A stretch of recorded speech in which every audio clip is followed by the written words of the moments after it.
Etrian Odyssey 4 is the latest installment within the Etrian Odyssey first-person dungeon crawler series of games. Do you like your RPGs with a hint of unrelenting cruelty?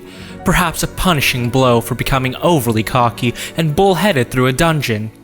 Or maybe you enjoy a very personal and in-depth customization for your hand-picked character portraits and names? Well, Etrian Odyssey 4 will fit perfectly on your shelf as a time-consuming and incredibly addicting RPG. But what makes the bare inner workings of this game so intoxicating that one simply keeps playing it? Well, allow me to help dissect this game so that you may come to a conclusion on whether or not this game is right for you. The story and world for Etrian Odyssey is quite charming, which is a pleasant surprise if you intended to dive into this game with the notion that only the gameplay would be a saving grace. While the story isn't a convoluted AAA blockbuster hit, there's just enough of it to feed your curiosity to know more about the world, explore beyond the boundaries, and eventually reach the end goal of every adventuring guild, Yggdrasil.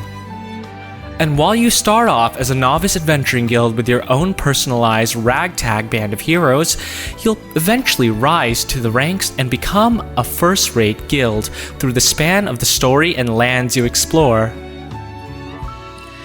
The gameplay for Etrian Odyssey, however, is where the game itself shines in spades. It is by far one of the most rewarding, yet punishing experiences you could ask for.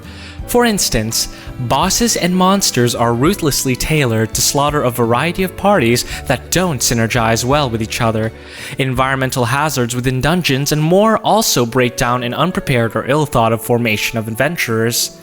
And while this may sound unappealing at first, the methods of trial and error in trying to find out what's best in order to defeat the big baddie or traverse through the depths of a new labyrinth are what keep you raring to go against all the odds.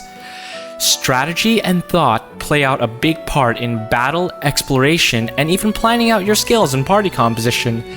There is rarely a feeling of cheapness when you fall victim to a game over screen, as there are plenty of ways and methods to prevent it in terms of party composition, preparation, and more. Never do you have to end up grinding unless you are severely underleveled, but even through sheer wit and strategy you can come out on top of a boss if you play your cards right and think out your course of actions. Thankfully, if you are new to the series or are afraid of a game over wiping away all that hard-earned progress thanks to your forgetfulness to bring teleportations out of the dungeon, then you can shift the game to casual mode, which effectively removes the game over screen, but still keeps the difficulty of the game intact. Players get the chance to make a party of 5 members from a pool of 7 starting classes, each fulfilling a role of damage, healing, or taking the brunt of assaults from other enemies as a tank. And while there are 7 starting classes, there are 3 more unlockable ones as you progress to the game to bring it to a total of 10 classes in all. If that wasn't enough personalized customization for you, a system that is unlocked somewhere along the game called subclassing will allow you to utilize another class combined with a primary class. So, if you want, you can make your tanking fortress a dancer as well, who is able to perform dances that can heal, raise attack, and defense for your party. You'll find yourself swapping and thinking about which classes work well with others, with which, from time to time, is a bit of an experimentation process, as the possibilities are quite many when it comes to the sheer breadth of customization. The tailoring doesn't stop there, however, as you have to worry about the armor, weapons, and accessories for your adventurers to wear. Bringing back parts of dead monsters and using them to create your own personal armory for your adventurers becomes quite engrossing, especially when you're able to even work out the fine details of their weapon and add statistical bonuses to it, such as a fire element or even a higher crit rate or a higher hit rate. And while the customization for stats and strategies also comes to play, there is also a bit of charm with being able to customize what character portrait you can choose for your uniquely named adventurer. With each class having 4 different portraits and 4 different color swap variations, you'll find the perfect personalized fit for your band of adventurers, and you'll suddenly find yourself attached and grown to them. Well, Unfortunately, even the most seasoned adventurer has to have their career end one day, which brings us to the retirement system, which allows you to retire a seasoned adventurer past level 30 and create a new one half their level and with more skill points and more stats than their predecessor.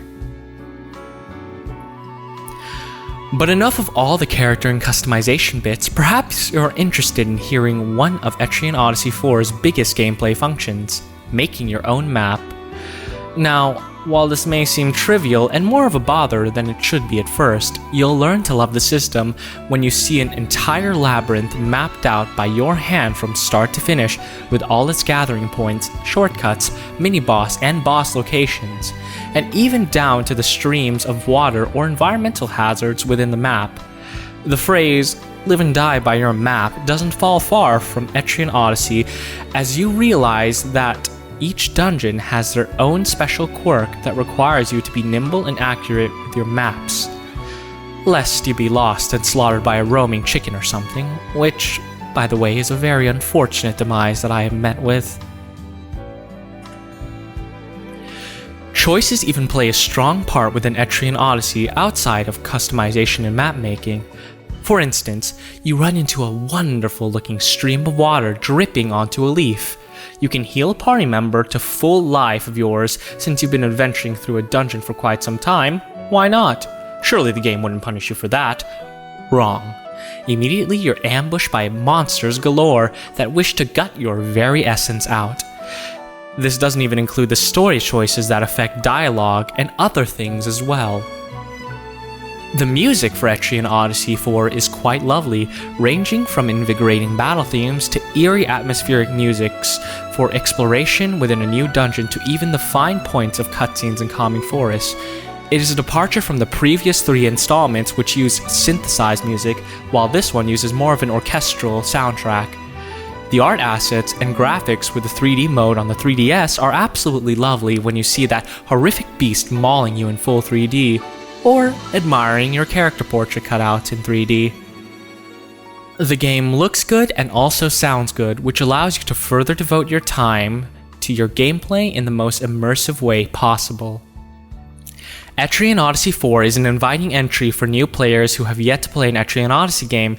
It is friendly, well, as friendly as these games can be, and charming to keep you playing until the wee hours of the dawn to try and bring down another dungeon or labyrinth underneath your belt.